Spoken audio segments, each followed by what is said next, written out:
اعوذ باللہ من الشیطان الرجیم بسم اللہ الرحمن الرحیم۔ سورہ فتح آیات نمبر 11 تا 17 میں رسول اللہ صلی اللہ علیہ وآلہ وسلم کو ہدایت کہ اس موقع پر جو منافقین پیچھے رہ گئے تھے وہ اب مختلف بہانے بنائیں گے، لیکن اللہ جانتا ہے کہ وہ جھوٹے ہیں۔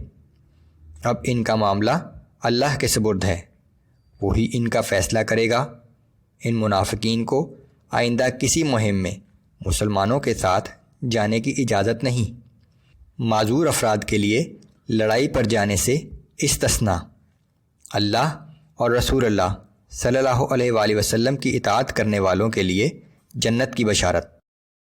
اعوذ باللہ من الشیطان الرجیم۔ سیقول لك المخلفون من الاعراب شغلتنا اموالنا واہلنا فاستغفر لنا۔ اے پیغمبر صلی اللہ علیہ وآلہ وسلم، جو بدوی لوگ پیچھے رہ گئے تھے اور سفر حدیبیہ میں شریک نہیں ہوئے تھے، عن قریب آپ سے کہیں گے کہ ہمیں ہمارے اموال اور اہل و عیال نے مصروف رکھا اور آپ کے ساتھ نہ جا سکے، اب آپ ہمارے لیے مغفرت کی دعا کیجیے۔ یقولون بألسنتهم ما لیس فی قلوبهم۔ یہ لوگ اپنی زبان سے وہ باتیں کہتے ہیں جو ان کے دل میں نہیں ہیں۔ قل فمن يملك لكم من الله شيئا ان اراد بكم ضرا او اراد بكم نفعا۔ آپ ان سے کہہ دیجئے کہ اگر اللہ تمہیں کوئی نقصان پہنچانا چاہے یا کوئی نفع پہنچانا چاہے تو کون ہے جو اللہ کے مقابلے میں تمہارے لیے کسی چیز کا بھی اختیار رکھتا ہو؟ بل كان اللہ بما تعملون خبیرا۔ بلکہ حقیقت یہ ہے کہ تم لوگ جو کچھ بھی کرتے ہو اللہ اس سے خوب باخبر ہے۔ بل ظننتم ان لن ينقلب الرسول والمؤمنون الى اهليهم ابدا وزين ذلك في قلوبكم وظننتم ظن السوء وكنتم قوما بورا۔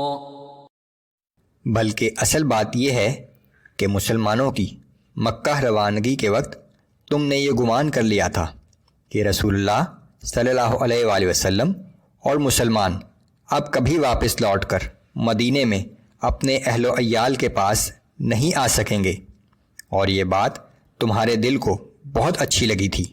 تم نے اپنے دل میں طرح طرح کی بدگمانیاں پیدا کر لی تھیں اور آخرکار تم لوگ ہلاکت میں پڑ گئے۔ ومن لم يؤمن بالله ورسوله فإنا اعتدنا للكافرين سعيرا۔ اور جو لوگ اللہ اور اس کے رسول پر ایمان نہیں لائے تو ہم نے ایسے کافروں کے لیے بھڑکتی ہوئی آگ تیار کر رکھی ہے۔ وَلِلَّهِ مُلْكُ السَّمَاوَاتِ وَالْأَرْضِ يَغْفِرُ لِمَن يَشَاءُ وَيُعَذِّبُ مَن يَشَاءُ وَكَانَ اللَّهُ غَفُورًا رَّحِيمًا۔ تمام آسمانوں اور زمین کی بادشاہی اللہ ہی کے لیے ہے، وہ جسے چاہے معاف کر دے اور جسے چاہے سزا دے، اور اللہ بڑا مغفرت کرنے والا اور ہر وقت رحم کرنے والا ہے۔ سيقول المخلفون إذا انطلقتم إلى مغانم لتأخذوها ذرونا نتبعكم يريدون أن يبدلوا كلام الله۔ بہت جلد جب آپ مال غنیمت اکٹھا کرنے کے لیے جائیں گے تو یہی بدوی لوگ جو پیچھے رہ گئے تھے آپ سے کہیں گے کہ ہمیں بھی اپنے ساتھ جانے دیجیے۔ یہ لوگ چاہتے ہیں کہ اللہ کے فرمان کو بدل دیں۔ یہ قرآن کی پیش گوئی تھی جو بہت جلد فتح خیبر کی صورت میں ظاہر ہوئی، اور جہاں سے بغیر جنگ کیے بہت بڑی مقدار میں مال غنیمت ہاتھ لگا۔ قل لن تتبعونا كذلكم قال الله من قبل. آپ ان سے کہہ دیجئے کہ تم ہرگز ہمارے ساتھ نہیں جا سکتے، اللہ نے پہلے ہی اس طرح فرما دیا ہے۔ فسيقولون بل تحسدوننا بل كانوا لا يفقهون الا قليلا. اس پر وہ لوگ کہیں گے کہ تم لوگ ہم سے حسد کر رہے ہو، حقیقت یہ نہیں ہے بلکہ یہ لوگ صحیح بات کو کم ہی سمجھتے ہیں۔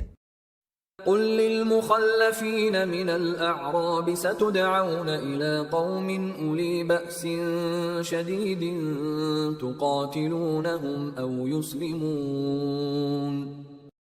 آپ ان پیچھے رہ جانے والے بدویوں سے کہہ دیجئے کہ ان قریب تم لوگوں کو ایک سخت جنگجو قوم سے مقابلے کے لیے بلایا جائے گا تاکہ تم ان سے اس وقت تک جنگ کرو جب تک وہ اطاعت نہ قبول کر لیں۔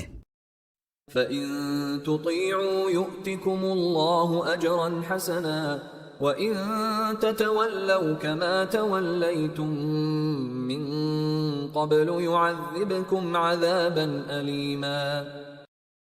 اگر اس وقت تم حکم بجا لاؤ گے تو اللہ تمہیں بہت اچھا اجر عطا کرے گا، اور اگر اس وقت بھی تم نے ویسے ہی روگردانی کی جیسے پہلے کر چکے ہو تو اللہ تمہیں دردناک عذاب دے گا۔ ليس على الأعمى حرج ولا على الأعرج حرج ولا على المريض حرج. البتہ اگر کوئی شخص اندھا، لنگڑا یا مریض ہے اور وہ جہاد میں شریک نہ ہو سکے تو اس پر کچھ گناہ نہیں۔